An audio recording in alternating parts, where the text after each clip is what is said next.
অশ্লীলতা আছে না নাই? আপনি দেখেছেন কনসার্ট গুলোর অবস্থা? আমাদের তরুণ তরুণীরা, আমাদের যুবক যুবতীরা, আমাদের কিছুই আপনারা বাঁচাতে পারবেন।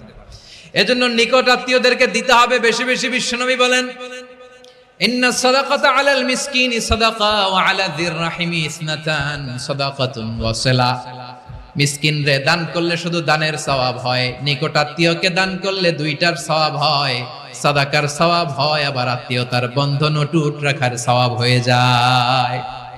আবার বিশ্বনবী বললেন, মান সাররাহু আইয়ুবসাতা লাহু ফি রিজকিহি ওয়া ইনসালাহু ফি আসারিহি ফালইয়াসিল রাহিমা। যে ব্যক্তি তার রিজিকের প্রশস্ততা চায় আর হায়াতে বরকত চায়, সে যেন তার আত্মীয়ের সাথে সুসম্পর্ক রাখে। আমার প্রিয় চট্টলার ভাইয়েরা, আমাদের রিজিক বাড়ুক, এটা আমরা চাই কি চাই না? সবাই চান?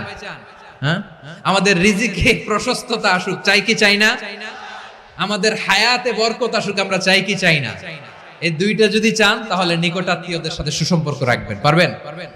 তাহলে সমাজটারে মানবিক সমাজ বানায় দিবে কে? তিনটা আদেশ চলে গেল। এক নম্বরে কি ছিল? দুই নম্বরে, তিন নম্বরে নিকট আত্মীয়দেরকে দান।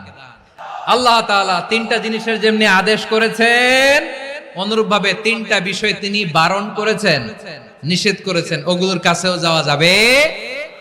রাব্বুল আলামিন বলেন, ওয়ায়ানহা আনিল ফাহশাই ওয়াল মুনকারি ওয়াল বাগি।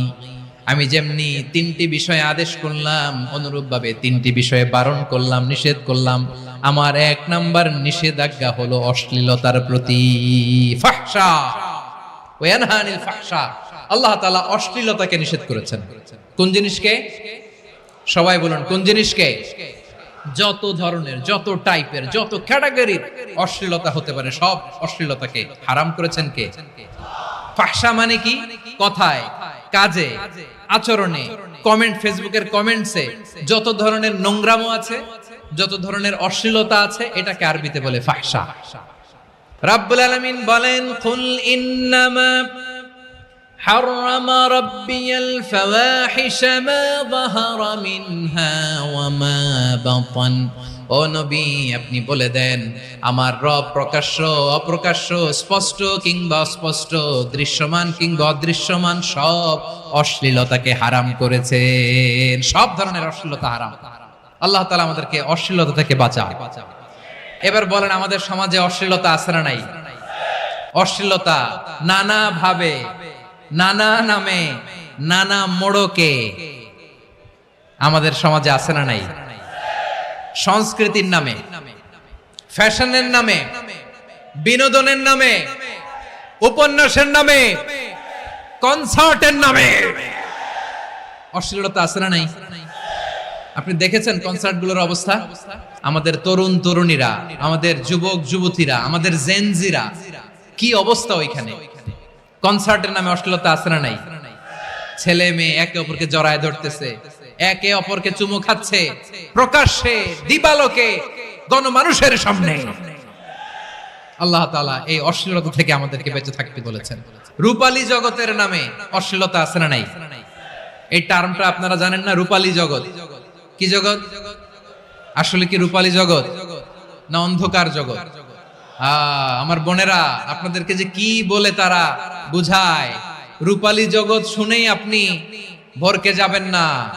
রূপালী জগতে যে নারী যত বেশি উলঙ্গ, সে নাকি তত বেশি সাহসী। জানেন? বলে এটা একটা সাহসী নারী, খুব সাহসী পদক্ষেপ তার।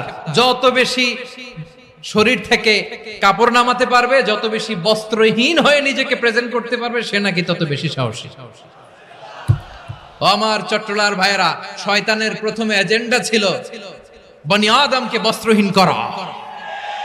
সে আদম এবং হাওয়া আলাইহিস সালামকে নিষিদ্ধ গাছের ফল খাইয়ে তাদেরকে বস্ত্রহীন করেছে।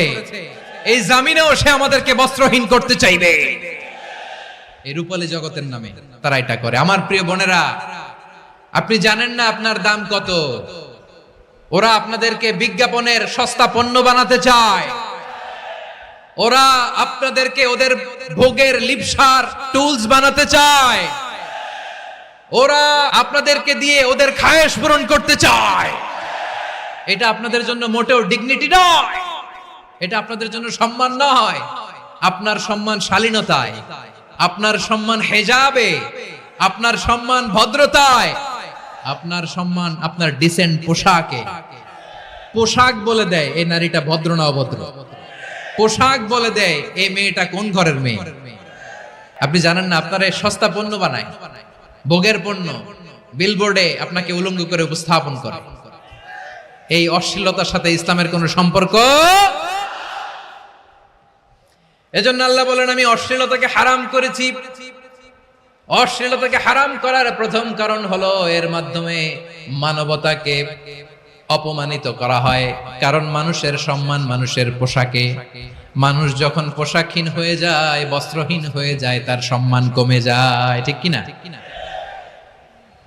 অশ্লীলতাকে হারাম করার প্রথম কারণ হচ্ছে মানুষ মানুষকে অপমান করে। একটা নারী, সে তো সম্মানিত, নারী যে কত সম্মানিত নারীর এটা বুঝেই নাই। বিশ্বনবী বলেন, আর দুনিয়া কুল্লুহা মাতা ওয়া খায়রু মাতা'আদ দুনিয়া আল মারআতুস সালিহা। আমার বোনেরা, 5টা প্যান্ডেলে আপনারা এলইডিতে আমার আলোচনা শুনছেন, আমি জানি। আপনাদের এই গর্ভ যে কত দামি আপনি জানেন না। আপনার পেট থেকেই আসবে আগামী দিনের সালাহুদ্দিন আল আইয়ুবী। আপনার পেট থেকেই আসবে অনাগত দিনের ইমাম মাহদী আল মুনতাদর। আপনার পেট থেকেই আসবে অনাগত দিনের ফয়সাল, ওয়াসিম, মুগ্ধ, আবু সাইদের মতো বীর যোদ্ধা। আমার প্রিয় বোনেরা, আমার প্রিয় বোনেরা, বিশ্বনবীর কথার ওজন খেয়াল করেন। আর দুনিয়া কুল্লুহা মাতা ওয়া খায়রু মাতা'আদ দুনিয়া আল মারআতুস সালিহা। দুনিয়ার সবকিছুই অ্যাসেট, এর মধ্যে সবচেয়ে দামি অ্যাসেট নেককার নারী। আপনার গর্ভ যে কত দামি আপনি জানেন না। নিজের সময়টাকে কাজে লাগান, কোরআন পড়েন, সুন্নাহ পড়েন। আপনার অনেক দায়িত্ব ঘরে। You are the MD of your family. একটা family it's a very big institution. পরিবার একটা অনেক বড় প্রতিষ্ঠান। And you are the MD of your institution. আপনি এই পরিবারের MD, managing director of your family.